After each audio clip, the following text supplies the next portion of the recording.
Hello बच्चों, नमस्कार। कैसे हो आप सभी? आई होप सारे बच्चे खुश होंगे। और भाई ग्रुप डी का नोटिफिकेशन आ गया है, अभी तो सारे बच्चे हैं ही खुश। ठीक है, तो अभी 2 दिन पहले और एचएसएससी ने ग्रुप डी का एक नया नोटिस जारी किया है। और लाखों बच्चों का जो इंतज़ार था ग्रुप डी भर्ती को लेकर के कि सर कब तक भर्ती आएगी, तो भाई आपका नोटिस जो है वो 18 तारीख को आ चुका है। और 19 तारीख से आपके फॉर्म जो वो भरने भी स्टार्ट हो चुके हैं। अब इसके अंदर बच्चों को डाउट्स आ रहे थे कि सर इसमें पोस्टें कितनी रहेंगी। ठीक है, एक बात तो आपने बता दी कि भाई जो आपकी जो फार्म वो स्टार्ट हो चुका है, लेकिन अभी तक किसी ने ये नहीं बताया कि कितनी पोस्टें आएंगी। तो देखो, पहले जैसा चेयरमैन साहब बता रहे थे, जैसी खबर मिल रही थी उसके अकॉर्डिंग तो भाई 9 से 12 हज़ार के बीच में आपकी पोस्टें आने वाली थी। लेकिन अभी तक जहाँ तक खबरें मिल रही हैं तो ग्रुप डी के अंदर टोटल नंबर ऑफ पोस्ट जो हैं वो आई है 8,000। ठीक है भाई, 8,000 बताई जा रही हैं आपकी ग्रुप डी की पोस्टें। समझ गए? इसमें एज क्राइटेरिया कितना है? तो देखो, एज क्राइटेरिया इसमें 2 रहेंगे। पहला, जो जनरल का जो बच्चा है, जनरल के बच्चे के लिए एज क्राइटेरिया रहेगा इसमें 18 से और 42 साल। 18 से 42 साल तक का बच्चा इस फॉर्म को अप्लाई कर सकता है। लेकिन यहाँ पर बात आती है किसकी? रिजर्व कैटेगरी की। तो जो कैटेगरी रिजर्व है, जो कैटेगरी क्या है जी, रिजर्व कैटेगरी जो है उसके लिए एज का क्राइटेरिया उनको 5 साल की छूट दी गई है और वो 18 से और 47 ईयर तक इस फॉर्म को अप्लाई कर सकते हैं।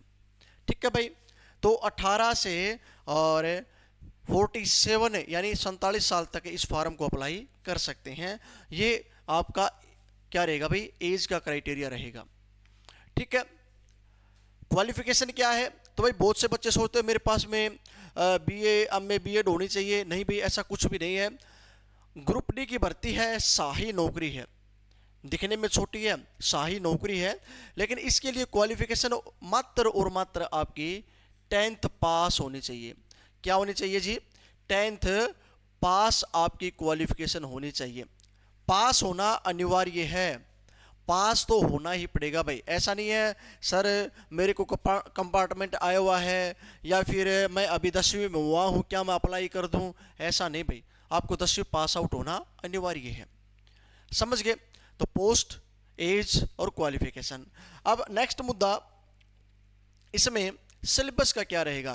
क्योंकि भाई कोई भी एग्जाम आता, चाहे छोटा हो चाहे बड़ा हो, जब तक आपको किसी भी एग्जाम का सिलेबस नहीं पता है तो भाई मेरी तरफ से आपको तथास्तु है। उन बच्चों को बोल रहा हूं मैं जो बच्चे बगैर सिलेबस के तैयारी करते हैं। बोलते हैं भाई हार्ड वर्क करने से और हमें क्या मिल जाती है? सक्सेस मिल जाती है। लेकिन आज का समय दूसरा है। आज के समय में हार्ड वर्क नहीं, स्मार्ट वर्क चलता है। और स्मार्ट वर्क कैसे चलेगा? यहाँ पे सिलेबस देखा जाएगा, कौन सा सब्जेक्ट कितने नंबर का आ रहा है, किस सब्जेक्ट में नंबर कट रहे हैं, किस नंबर सब्जेक्ट में नंबर ज़्यादा जा रहे हैं। उसके अकॉर्डिंग अगर आप तैयारी करते हो सिलेबस को ध्यान में रख के, तो आपका कोई भी एग्जाम हो, चाहे वो ग्रुप डी हो चाहे वो ग्रुप बी हो, आप उसको आसानी से क्वालिफाई कर जाओगे। ठीक है, तो देखो सिलेबस इसमें क्या रहेगा। तो सिलेबस में आपकी आएगी भी हरियाणा जीके, फर्स्ट है HR जीके, बच्चों की काफ़ी फेवरेट, दिल के करीब। ठीक है, क्या है जी? हरियाणा जीके। तो हरियाणा जीके बच्चों की बिल्कुल फेवरेट है और ये बिल्कुल दिल के करीब है भाई। हरियाणा जीके से हमारे हरियाणा के बच्चे जितना प्रेम करते हैं ना, उतना तो शायद वो अपने घरवाली से भी नहीं करते होंगे। ठीक है, तो हरियाणा जीके इसमें रहेगी भाई 25%। मतलब आपके 100 में से और जो 25 क्वेश्चन है वो हमारी प्यारी राज दुलारी HR जीके से दिखाई देंगे। ठीक है जी, तो इसके आएंगे 25 क्वेश्चन। सेकंड मैं बात करता हूं आप लोगों के सामने, और सेकंड है जी इसी की बहन, इसी की राज दुलारी, और वो है इंडिया जीके। कौन सी जीके? India GK. ठीक है, इंडिया जीके है जी। और इंडिया जीके के कितने क्वेश्चन रहने वाले हैं? तो भाई 15 क्वेश्चन। 15 क्वेश्चन इसमें आपकी हिस्ट्री है, पॉलिटी है, ज्योग्राफी है, इकोनॉमिक्स है, करंट है, वो सारे इंक्लूड हो चुके हैं। ठीक है, 25 में आपकी हरियाणा करंट इंक्लूड हो चुकी है। ठीक है।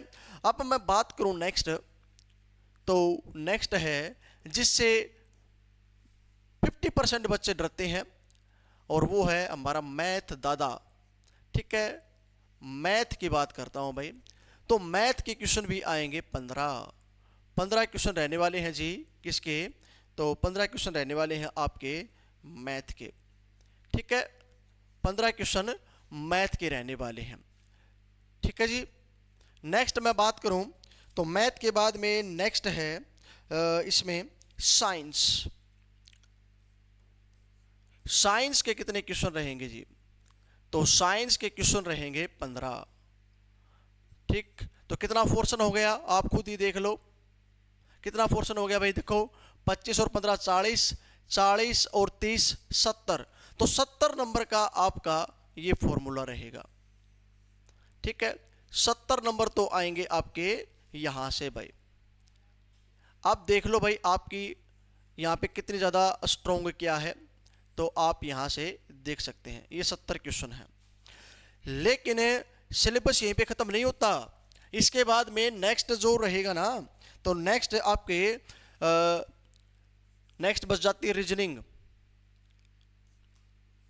रीजनिंग, और रीजनिंग कितने नंबर की रहेगी? तो रीजनिंग आपकी रहने वाली है 10 नंबर की। 10 नंबर की रीजनिंग रहेगी, और 10 नंबर की रहेगी आपकी हिंदी। ठीक है, तो हिंदी आपकी रहने वाली है 10 नंबर की।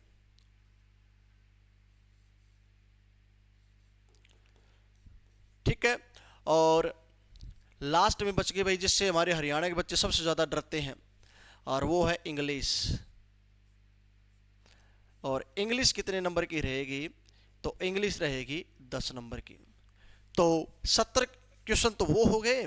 और बात करूं मैं नेक्स्ट, तो ये जो क्वेश्चन है, ये जो एरिया है, ये जो एरिया है, ये एरिया आपका रहेगा कितने नंबर का जी? तो ये रहेगा 30 नंबर का। और टोटल हम बात करें तो आपका कितना क्या कुछ स्कोर हो गया, तो देख लो। टोटल आपके जो क्वेश्चन आएंगे, ठीक है, टोटल आपके जो क्वेश्चन आएंगे, क्वेश्चन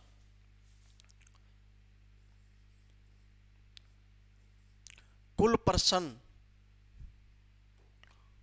ध्यान से सुन लो भाई, बार बार में आप फिर सिलेबस के बारे में नहीं पूछोगे फिर। ठीक है, बच्चे बार बार एक ही चीज की रट लगाते हैं, सर सिलेबस क्या रहेगा?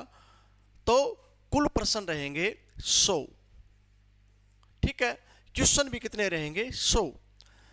इसमें अब नेक्स्ट है कि क्या नेगेटिव मार्किंग है?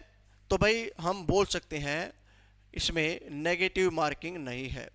नो नेगेटिव, किसी भी प्रकार की, और इसमें नेगेटिव मार्किंग नहीं है। ठीक है, किसी भी प्रकार की यहां पर नेगेटिव मार्किंग नहीं है। लेकिन यहां पे एक बात आपको याद रखनी है, आपको 5 ऑप्शन मिलेंगे एग्जाम के अंदर। एग्जाम में आपको 5 क्वेश्चन दिखाई देंगे ऑप्शन। अगर आप उन 5 में से किसी प्रकार का अगर गोला नहीं भरते हो तो आपका 1 मार्क्स काट लिया जाएगा। कहने की बात यह नेगेटिव मार्किंग नहीं है, लेकिन आप अगर ओमार सीट को खाली छोड़ते हो तो आपके नंबर काटे जाएंगे। तो क्वेश्चन चाहे आपको आता हो चाहे नहीं आता हो, आपको गोला भरना ही भरना है। अगर आपने गलत भर दिया तो कोई इसी प्रकार की दिक्कत की बात नहीं है भाई। ठीक है, क्या पता वो आपका सही भी हो जाए, तो ये चीज़ है। और बहुत से बच्चे ऐसे होते भाई जो ये सोचते भाई इन चारों में से कोई भी नहीं है, तो आपको ऑप्शन नंबर 5 में मिलेगा कि मैं इनमें से किसी को भी नहीं मानता हूँ, नन ऑफ दीज। ठीक है, तो एक वो भी होता है, इनमें से कोई नहीं है। तो नेगेटिव मार्किंग नहीं है, लेकिन आपको किसी प्रकार का भी गोला खाली नहीं छोड़ना है। तो ये है भाई आपका सिलेबस। ठीक है, नेक्स्ट इसके बाद आपकी रहती है भाई फॉर्म डेट। कि सर फॉर्म डेट क्या है? तो भाई फॉर्म डेट आपकी शुरू हो गई थी कब से?